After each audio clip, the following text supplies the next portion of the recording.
Movie के start होते ही हम एक लड़की जुनवू को देखते हैं जो एक फ्लैट में अपने पेरेंट्स और एक सिस्टर के साथ रहता था। वो अपना पूरा दिन अपने फ्रेंड्स के साथ लाइव वीडियो गेमिंग में स्पेंड करता था। उसे पबजी गेम का बहुत क्रेज था और उस दिन भी वो उसी में बिजी होता है, लेकिन उसकी फैमिली घर पर नहीं होती। तभी गेम खेलने के दौरान न्यूज पर एक रिपोर्ट आती है कि सियोल सिटी में एक वायरस फैल गया है और उससे इन्फेक्टेड होकर लोग एक दूसरे को ही काट रहे हैं। ये वायरस इस हद तक फैल चुका है कि गवर्नमेंट के कंट्रोल से भी बाहर हो गया है और जो लोग सर्वाइव कर गए हैं उन्हें बचने के लिए कोई रास्ता नजर नहीं आ रहा। ये न्यूज सुनकर वो अपने अपार्टमेंट की बालकनी से बाहर देखता है कि वहाँ पर इन्फेक्टेड लोग बुरी तरह एक दूसरे को काट रहे हैं और वो सारी सिचुएशन देखकर वो काफी घबरा जाता है। असल में वो वायरस ज़ॉम्बी वायरस था और उसकी वजह से इन्फेक्टेड होकर लोग ज़ॉम्बीज बन रहे थे। अब जैसे ही वो अपने फ्लैट में आता है, उसका एक नेबर जबरदस्ती उसके फ्लैट में घुस जाता है, जो जुनवू को उसका वॉशरूम इस्तेमाल करने के लिए बोलता है। और तब जुनवू न्यूज देखता है कि लोग इन्फेक्टेड होकर कैनिबलिस्टिक नेचर शो करवाते हैं, उनकी स्किन बिल्कुल व्हाइट हो जाती है और आईज रेड, और बस इसके साथ ही उसका नेबर एक ज़ॉम्बी में कन्वर्ट हो जाता है। लेकिन फिर भी जुनवू उसे अपने फ्लैट से बाहर निकालने में कामयाब हो जाता है और फौरन वो दरवाजे को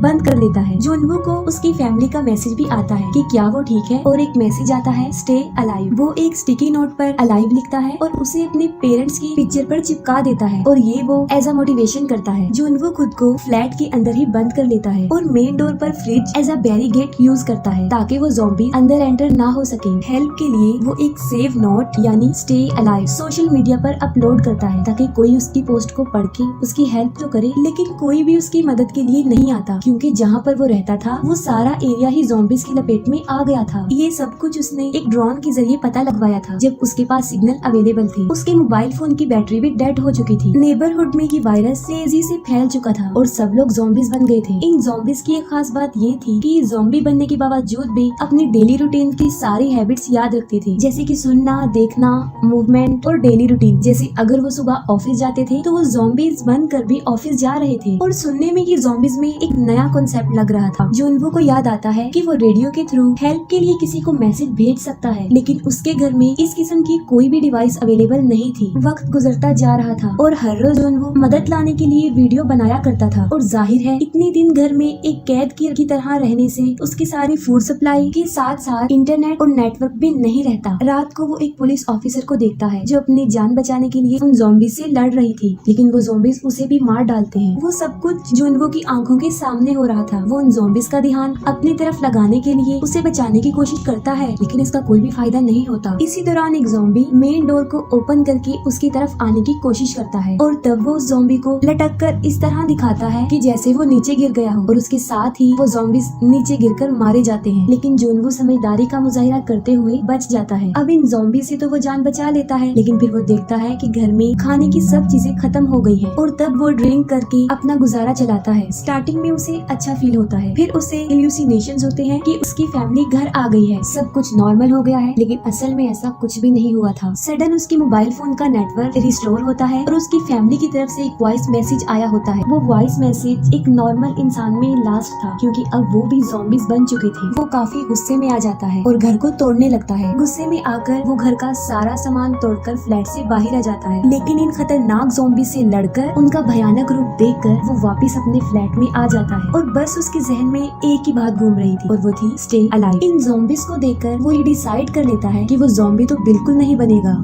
ये सोचकर वो खुद को फांसी लगाकर सुसाइड करने वाला था और तभी कोई सामने वाले फ्लोर से एक लेजर लाइट की मदद से उसे बचा लेता है। वो उठकर देखता है तो उसके सामने वाली बिल्डिंग में एक और सर्वाइवर बची थी जिसका नाम किम यूबिन था। वो दोनों डेली सिग्नल्स के थ्रू बातें किया करते थे। यूबिन ने अपने घर के मेन डोर पर एक ट्रैप भी लगाया था जिसके अंदर एक ज़ॉम्बी फंस जाता है और मौके का फायदा उठाकर यूबिन उसे मार डालती है। यूबिन एक अच्छी लड़की थी, वो किसी को भी मारना नहीं चाहती थी, लेकिन सिचुएशन कुछ ऐसी थी कि उसे उस ज़ॉम्बी को मारना पड़ा, क्योंकि अगर वो उसे न मारती तो वो शायद उसे मार डालता। यूबिन देखती है कि जुनवू काफी दिन से भूखा है, तो वो उसे खाना देने के लिए एक रस्सी को बांधकर उसके अपार्टमेंट में फेंकने की कोशिश करती है, लेकिन जिस बॉल के जरिए वो रस्सी को उस फ्लोर तक फेंक रही थी वो वहाँ पहुँचने की बजाय नीचे गिर जाती है। तब जुनवू अपना ड्रोन भेजता है और ड्रोन के जरिए उन दोनों के बीच एक रस्सी बांध दी जाती है और जुनवू तक खाना पहुँचाया जाता है। उसके बाद एक ज़ॉम्बी उस बॉल को देख लेता है जो अपनी रियल लाइफ में एक फायर फाइटर था और उसे रस्सी पकड़कर आसानी से ऊपर चढ़ना भी आता था, क्योंकि ये ज़ॉम्बीज की नेचर में शामिल था कि वो अपनी किसी भी हैबिट को नहीं भूलते। वो उस बॉल को पकड़कर खींचता है जो रस्सी के सहारे यूबिन के रूम के एक टेबल से बांध बांधी गई थी। वो टेबल अपनी जगह से मूव करता है और जोर से आकर यूबिन को लग जाता है, जिसकी वजह से वो बेहोश हो जाती है और वो ज़ॉम्बीज रस्सी को पकड़कर ऊपर चढ़ने लगते हैं। जुनवो अपना ड्रोन उस ज़ॉम्बी की तरफ भेजकर उसकी अटेंशन को डाइवर्ट करता है और उसके फेस पर एक कट भी लगा देता है। लेकिन अब जुनवो के मेन डोर पर भी ज़ॉम्बीज दरवाजा तोड़ने की कोशिश कर रहे होते हैं, जिससे उसका ध्यान ड्रोन के कंट्रोल से हट जाता है और वो ज़ॉम्बी उस ड्रोन को पकड़ लेता है। लेकिन इसी दौरान यूबिन होश में आ जाती है। वो उस ज़ॉम्बी का हाथ काट देती है और वो सीधा जाकर नीचे गिरकर मर जाता है। जुनवो डिसाइड करता है कि वो आसपास के फ्लैट में जाकर वहाँ पर खाना ढूंढेगा। वो एक ज़ॉम्बी के पास से चाबी लेता है और फ्लैट के अंदर चला जाता है और जिस ज़ॉम्बी से उसने की ली थी, जुनवो को लगता है कि शायद वो ही फ्लैट का ऑनर है। उसको वहाँ पर खाने पीने के साथ साथ वॉकी टॉकी, एयरफोन्स और इसके साथ साथ माउंटेन हैकिंग का सामान भी उसे मिल जाता है, जिससे वो सोचता है कि यहाँ पर रहने वाला आदमी काफी एडवेंचर था। फिर वो बेडरूम में जाता है और वहाँ पर एक लेडी को देखता है जो कि मर चुकी होती है। लेकिन उस फ्लैट का मालिक ज़ॉम्बी आकर जुनवो पर अटैक कर देता है, लेकिन वो किसी तरह अपनी जान बचाकर वहाँ से निकल जाता है। वो एयरफोन्स की मदद से रेडियो के थ्रू मैसेज भेजना चाहता था, लेकिन अनफॉर्चुनेटली रेडियो भी डाउन था। अब जुनवो एक वॉकी टॉकी यूबिन को भेज देता है। वो दोनों वॉकी टॉकी के जरिए काफी दिन तक एक दूसरे से बातें करते रहते हैं। यूबिन जुनवो को बताती है कि उसे हाइट से बहुत डर लगता है। यहाँ पर हमें ये रियलाइज होता है कि खाने पीने के अलावा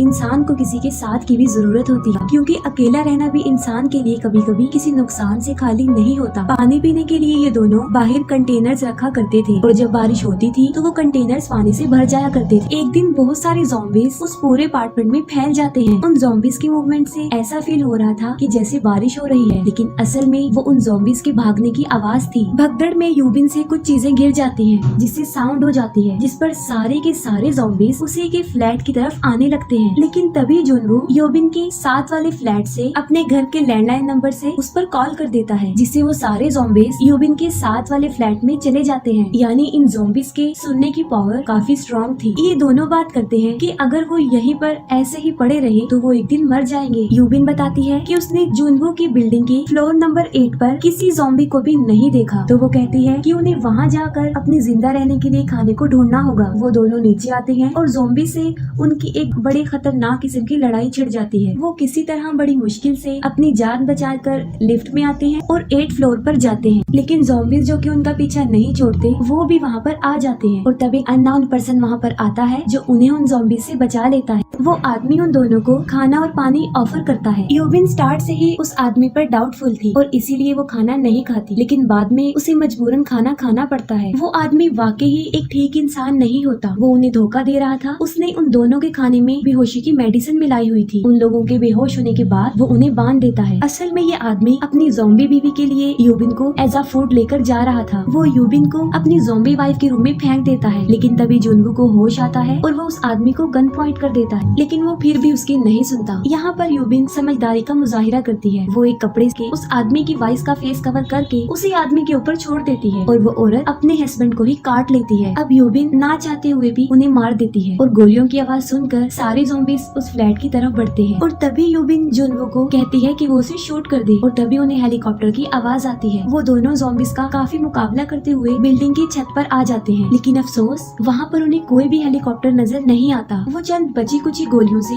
उन ज़ॉम्बीज को शूट करते हैं और साथ साथ अपने लिए प्रे करते हैं कि वो बच जाएं। और तभी अचानक से वहाँ पर हेलीकॉप्टर सच में आ जाते हैं। उन ज़ॉम्बीज को शूट करते हुए दोनों को सही सलामत हेलीकॉप्टर में बिठा लिया जाता है। वहाँ से निकलते ही सिग्नल भी आ जाते हैं और उनके फ्रेंड्स के आए हुए मैसेजेस देखकर वो खुश हो जाते हैं। दोनों सर्वाइवर अपने पिक्चर्स को नेट पर अपलोड करके अपनी लोकेशन बताते हैं। फाइनली जुनवो का स्टे अलाइव अब अलाइव बन जाता है और बस इसके साथ ही ये मूवी एंड हो जाती है।